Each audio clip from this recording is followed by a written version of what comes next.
নমস্কার সকলকে। কেমন আছো সবাই? আশা করি সবাই ভালো আছো। আমার আর একটা নতুন ভিডিওতে তোমাদের সকলকে স্বাগত।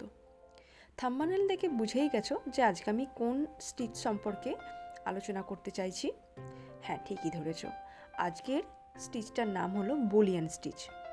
আর ভিডিওতে তো দেখতেই পাচ্ছ যে আমি এই বুলিয়ান স্টিচ দিয়ে গোলাপ ফুল একটা ডিজাইন তৈরি করছি, যেটা একটা জুয়েলারির জন্য প্রস্তুত করা হয়েছিল। এই বুলিয়ান স্টিচটা খুবই সোজা। ফোঁটটাকে ঠিকঠাকভাবে জায়গায় তুলে নিয়ে আর মোটামুটি 10 থেকে 13টা পাক ছুঁচের ভেতরে দিয়ে দিতে হবে।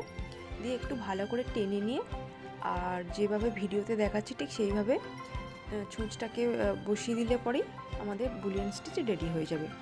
তবে আমি যেটা দেখলাম, এই স্টিচেতে সব থেকে বেশি সুতোর ব্যবহারটা বেশি হয়।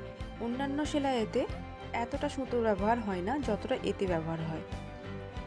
এখানে দেখতেই পাচ্ছ যে আমি এখানে যত পাপড়িগুলো, এবার পাপড়ি যে যদি বলা হয়, মানে স্টিচটাকে যত আমি বড় করতে চাইবো, এই সুতোর পাকটা কিন্তু তত বেশি পরিমাণেই দিতে হবে।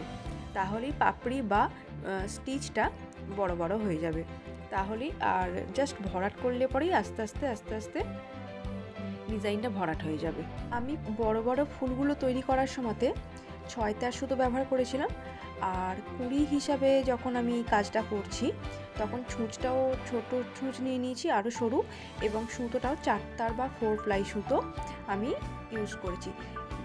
সুতোটা কম নিলে পরে স্টিচটাও তখন সরু সরু উঠবে।